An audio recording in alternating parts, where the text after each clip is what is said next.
সেনাপ্রধান তিনি একদম শেখ হাসিনার আত্মীয়তার সম্পর্ক আছে, তিনি তার সময়ই সেনাপ্রধান হিসেবে নিযুক্ত হয়েছেন, বা শীর্ষ জেনারেলরা যারা আছেন তারাও আসলে আওয়ামী লীগের আমলেই তারা প্রমোটেড হয়েছেন।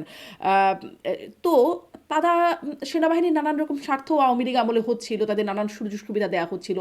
কেন তাহলে শেখ হাসিনার বিরুদ্ধে চলে গেল, বা আওয়ামী লীগ সরকার পতনের মানে তারা অ্যাক্টিভ রোল প্লে করলো? আমার মনে হয় যে এখানে আমাদের শুধু লোকাল মানে উম, এই রিজিওনাল জিও পলিটিক্স দিয়ে গিয়ে আমাদের একটু বাইরের দিকে যেতে হবে। আমাদের দেখতে হবে যে মার্কিন যুক্তরাষ্ট্রের রোল কি ছিল। শুধু কি একটা কভার্ট অপারেশনের মাধ্যমে রেজিম চেঞ্জ হয়েছে? না, সেগুলোর অন্যান্য এলিমেন্টও ছিল। আমরা জানি যে যে ধরনের কনকক্টেড রিপোর্টস তৈরি করা হয়েছিল ইউনাইটেড নেশনসে, যেটা ভলকার তুর্কের যে ডিপার্টমেন্ট ছিল তাদের মাধ্যমে যেটা করানো হয়েছিল, আর সেই প্রেশারটা কিন্তু বিল্ড করা হয়েছিল আর্মির ওপরে। পিস কিপিং রোল হুম, এটা তিনি একটা বড় বলেইছেন। ফ্যাক্টর ছিল। হুম। রাইট, একটা পিস ওটা ছিল।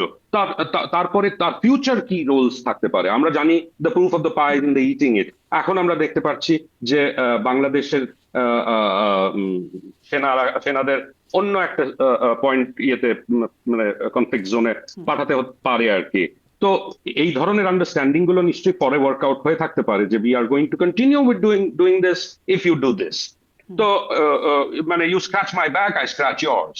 তো এই প্রিন্সিপালের উপরে যদি কাজটা হয়ে থাকে, then for for Wakeruzzaman, for general Wakeruzzaman, this was a much better option rather than having to end up handling another problem within the armed forces, which would have been very difficult for him to resolve যদি এটা ওইদিকে যেত। আচ্ছা। তো আমার মনে হয় that was the prime mover.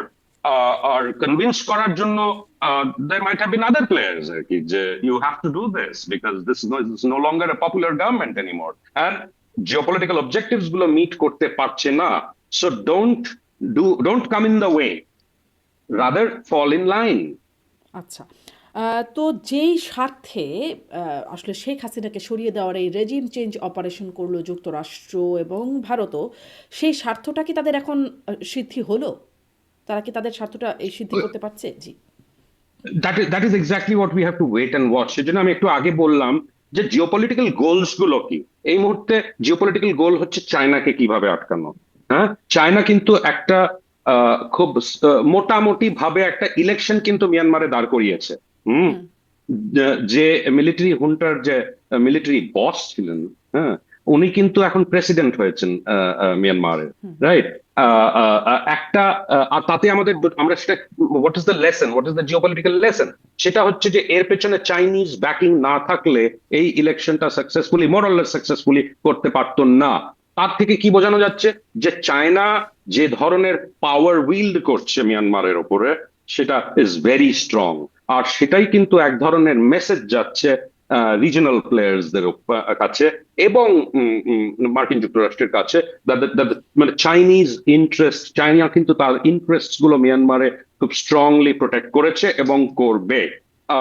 সেজন্য আমরা জানি যে যেই ধরনের হেল্প প্রমিস করা হয়েছিল আরাকান আর্মিকে, সেটা কিন্তু এগোয়নি। আমরা এটাও জানি আর দেখতেও পাচ্ছি যে রোহিঙ্গা ইস্যু নিয়ে, হিউম্যানিটেরিয়ান করিডোর নিয়ে হুম। যে জিনিসগুলোকে আহ, আম, যে জিনিসগুলোকে একটু হাওয়া দেওয়া হচ্ছিল, সেগুলো কিন্তু থেমে গেছে, সেগুলো কিন্তু আর হচ্ছে না এই মুহূর্তে। হ্যাঁ, nobody is talking about the Rohingyas now, although রোহিঙ্গাদের খুব ভালোভাবে তাদের ওয়েপন্স তাদের দেওয়া হয়েছিল, ভেরি সফিস্টিকেটেড ওয়েপন্স। এই ওয়েপন্স গুলো কোত্থেকে এসেছিল, কার মাধ্যমে এসেছিল, কিভাবে তাদের কাছে পৌঁছেছিল।